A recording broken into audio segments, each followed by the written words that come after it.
And then, of course, there's the hand of leadership that's bad, which is the hand of leadership that's not good, which is do what I want or you're fired. That's if you're working in a place that says, here's what I think, go do it. You should leave that place as soon as possible. There will be no collaboration. You will not really be able to be creative in that situation.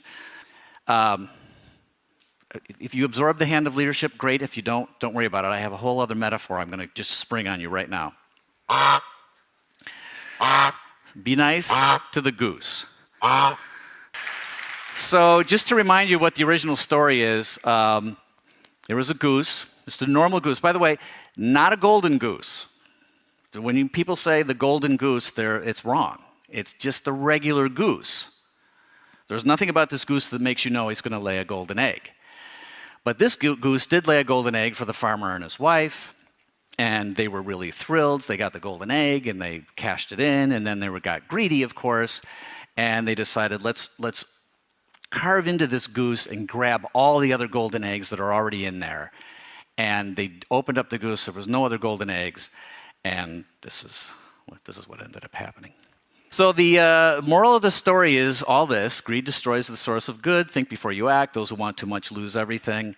Killing the goose has become a metaphor for any short-sighted action that may bring an immediate reward, but will ultimately prove disastrous. Yeah, that's so obvious. Really? Is that the best moral of the story? No, it is not. Here's the best one. This is my moral.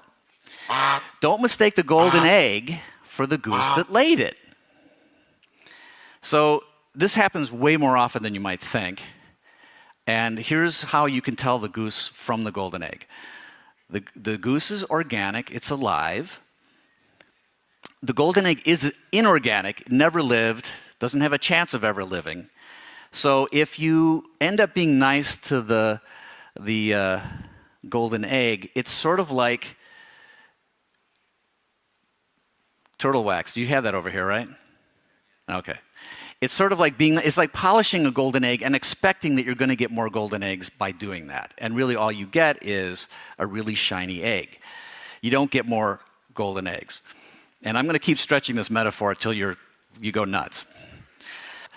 But corporations tend to mistake the egg for the goose. And when they do that, they give us this. Planet for the Battle of the Apes. Did you... this is actually probably a bad example because the original Planet of the Apes with Charlton Heston wasn't all that great, but it was pretty good. But of course, they started immediately, the corporations were like, well, yeah, this is successful. Let's just do this over and over and over. And every single movie from that point on was worse. Just went downhill. They didn't hire the original people who wrote it and created it. Charlton Heston never showed up again.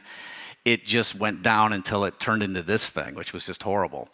If you've ever seen it, it's just ridiculously horrible. But corporations do that all the time.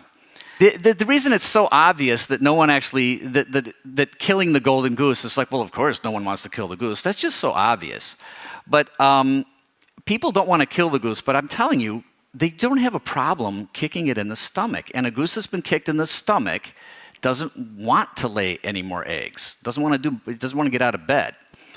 But I think corporations believe that creative people are a necessary evil, and they're replaceable. So they have positions that everybody could be replaced. So these are what people look like, just in case you didn't know. These are the people. People are the important part of this equation. Over there, the creative process. If there was actually a chart that you could put on your wall and duplicate the creative process, corporate execs would just love that, because then they would never actually have to deal with people. Geese look the same. All geese look the same. They're annoying. So the most important thing is pay attention to the eggs they lay. All right? So if they lay a golden egg, that's the goose you want to be nice to. I mean, you can be nice to everybody, but I mean, seriously, if you want to have a good creative collaboration, find people who are doing something that's great. And by the way, being nice to the goose is easy. It doesn't take much. I looked this up on the internet, so I know how to take care of a goose now. all you need to do is like build a little place for them, like a lean-to, place to get out of the rain. They're not super smart, but they'll get out of the rain. And they're cheap to take care of. They eat grass. I mean, how easy is that? So it's sort of like feeding developers pizza. I don't know if there's a connection there, but let's pretend there is. I was telling this story one night to some corporate executives, which I have to have dinner with every once in a while, which is great. Some of my best friends are corporate execs. And, I was pontificating about the goose and the golden egg. And he says, yeah, Marty, that's a really good story. I like that. But sometimes there's nothing like a good foie gras. So just even right now, I said that, I still get a chill up my spine. Because when he looked me in the eyes and said that, and I'm like, oh, whoa, geez. So here's the thing. If you don't ship and make money, there are people who will eat your liver. So just remember that.